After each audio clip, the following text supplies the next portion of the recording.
मेरी शादी के तुरंत बाद ही मुझे लकवा मार गया, लेकिन उसके बाद भी मेरे पति मुझसे बहुत प्यार करते थे और मेरी बहुत ही देखभाल करते थे। मेरे पति के ऑफिस जाने के बाद मेरा 15 साल का देवर मुझे एक दवाई देता और कहता, भाभी तुम बहुत सीधी सादी हो। लेकिन उस दवाई को खाते ही मुझे बेचैनी होने लगती थी। कुछ दिन गोली खाने से मेरा शरीर ठीक होने लगा। जब मैं ठीक हो गई तो उस दवाई को लेकर मैं डॉक्टर के पास गई। जब डॉक्टर ने वो दवाई देखी तो मुझ पर चीखने चिल्लाने लगी, क्योंकि वो दवाई तो मेरा देवर मुझे मेरा नाम अंजलि है।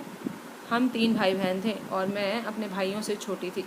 मेरा परिवार बहुत गरीब था और हम मटके बेचकर अपना गुजारा करते थे। हमारा घर नदी के किनारे था और बाढ़ की वजह से हमारे गांव में बहुत नुकसान हो गया था। मेरी माँ बीमार रहती थी, इसीलिए घर का सारा काम मुझे ही करना पड़ता था। एक दिन मैं अपने कमरे में रो रही थी। मेरे रोने की आवाज़ सुनकर मेरे पापा कमरे में आ गए और सामने का नज़ारा देखकर तो उनके होश ही उड़ गए, क्योंकि मेरी माँ अपने हाथ में मिट्टी का तेल और माचिस लेकर मुझे जलाना चाहती थी। पता नहीं वो मुझसे इतनी नफ़रत क्यों करती थी। मैं बचपन से ही उनकी नफ़रत सहती आ रही थी। वो मेरे साथ ऐसा व्यवहार करती थी कि मानो जैसे मैं उनकी खुद की बेटी हूँ ही नहीं, बल्कि सौतेली बेटी हूँ। मेरे पापा ने जब ये देखा तो बोलने लगे, ये क्या कर रही हो, दूर फेंको इसे। मेरी माँ बोली, आज इस घर में या तो मैं रहूँगी या फिर ये रहेगी। ये मेरी बेटी नहीं है, मैं इससे नफ़रत करती हूँ। मेरे पापा बोले, क्या बोल रही हो, होश में तो हो तुम।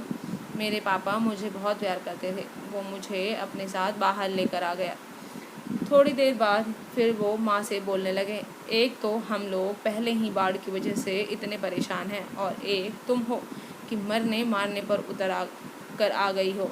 मेरे पापा मुझे मेरे बड़े पापा के पास लेकर आ गए, क्योंकि उनका घर बाढ़ से बच गया था।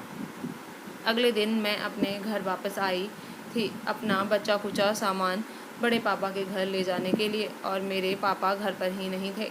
मेरी माँ ने मुझे मेरे मामा के बेटे के साथ जाने को कहा, लेकिन मैं उसके साथ नहीं जाना चाहती थी, क्योंकि मेरे मामा का लड़का बहुत ही बिगड़ा हुआ था। मेरे मामा मामी से बोलते भी थे कि इसको इतना मत बिगाड़ो, लेकिन मेरी मामी मामा की एक ना सुनती थी। मेरी मामी बोलती थी, ये अभी बच्चा है, अभी इसमें सोचने समझने की उम्र कहाँ है। मैंने अपनी माँ से मना कर दिया तो मेरी माँ बोली, तो बैठी रहो यहाँ, क्योंकि तुम्हारा बाप काम पर गया है। मेरी माँ हमेशा ही मुझे उसके साथ भेज दिया करती थी। हम लोग बड़े पापा के घर पर ही रहने लगे थे। अब तो मेरी ताई और मेरी माँ मुझसे सारे दिन ताने मारती रहती थी और मैं चुपचाप सुन लिया करती थी। बाढ़ की वजह से मेरे पापा बहुत परेशान रहने लगे थे। इस वजह से उनकी तबीयत भी बहुत ख़राब रहने लगी थी।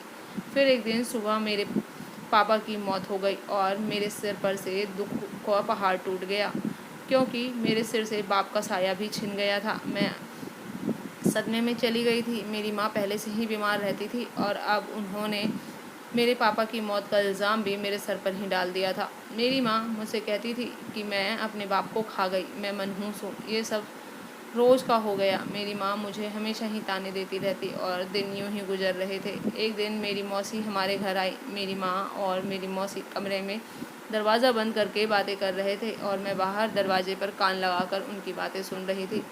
आज जो मैंने अपनी कानों से पहली बार सुना था, वो सुनकर तो मेरे पैरों के नीचे से ज़मीन ही निकल गई थी। आज मुझे पता चला कि मेरी माँ मेरे साथ ऐसा व्यवहार क्यों करती थी। मैं उनकी सौतेली बेटी थी। आज मुझे पता चला कि वो मुझसे पसंद क्यों नहीं करती और हमेशा ही मुझे ताने क्यों देती थी। इस बात की पूरी सच्चाई जानने के लिए मैं अपने बड़े पापा के पास गई तो उन्होंने बताया कि मेरी माँ मेरे जन्म के वक्त ही चल बसी थी। मेरी माँ के मरने के बाद मेरे पापा ने इस औरत से शादी कर ली। ये पहले से ही विधवा थी और उनके 2 बेटे थे। मेरे पापा मुझे बहुत प्यार करते थे और उन्होंने मेरी सौतेली माँ से बोला भी था कि वो ये शादी सिर्फ अपनी बेटी की वजह से कर रहे हैं, तुम इसे अपनी सगी बेटी की तरह पालना। कुछ दिन तो सब कुछ अच्छा चला, लेकिन जब मेरी सौतेली माँ इस घर में पुरानी हो गई तो उन्होंने मुझे साइड करना शुरू कर दिया। वो अपने बेटों की अच्छी परवरिश में लग गई और जब पापा नहीं होते तो मुझे ताने देती, मारने पीटने लग जाती। वो मेरे पापा से मेरी बहुत ज़्यादा बुराइयां करती थी। मेरे पापा उनकी एक नहीं सुनते थे। ये सब जानने के बाद मैं बहुत डरी सहमी सी रहने लगी और अब तो मेरे सौतेले भाई भी मुझे बहुत परेशान करने लगे थे।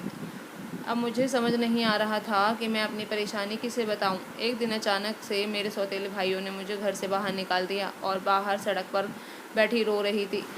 मेरी बड़ी मम्मी और बड़े पापा भी कुछ नहीं बोल पाए। मुझे कुछ समझ ही नहीं आ रहा था कि मैं कहाँ जाऊं। फिर अचानक से एक औरत मेरे पास आई और मुझे अपने घर ले गई।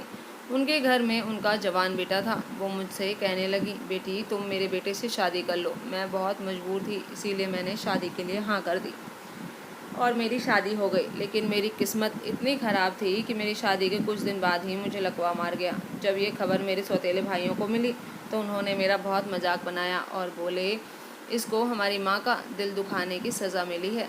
खैर, मेरे पति बहुत अच्छे थे और मेरा बहुत ख्याल रखते थे। मेरे पति के जाने के बाद मेरा देवर, जो अभी 15 साल का था, वो मेरा ख्याल रखता था। लेकिन एक बात बहुत अजीब थी कि वो मुझे एक गोली खाने को देता था और वो दवाई मैं खा लेती, मगर उसको खाने के बाद मुझे बहुत बेचैनी होने लगती। मेरा देवर अक्सर मुझे कहता था कि भाभी तुम बहुत ही सीधी सादी हो। मुझे उसकी बात से बहुत हैरानी होती थी, लेकिन मैं धीरे धीरे ठीक भी हो रही थी।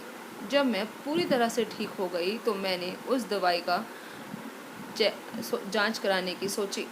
मैं उस गोली को लेकर डॉक्टर के पास गई तो डॉक्टर ने उस दवा को देखा। उस दवाई को देखते ही डॉक्टर मुझ पर चीखने चिल्लाने लगी। बोली, तुम इस दवाई की वजह से ठीक नहीं हुई हो, बल्कि इस दवाई ने तुम्हें बांझ बना दिया है।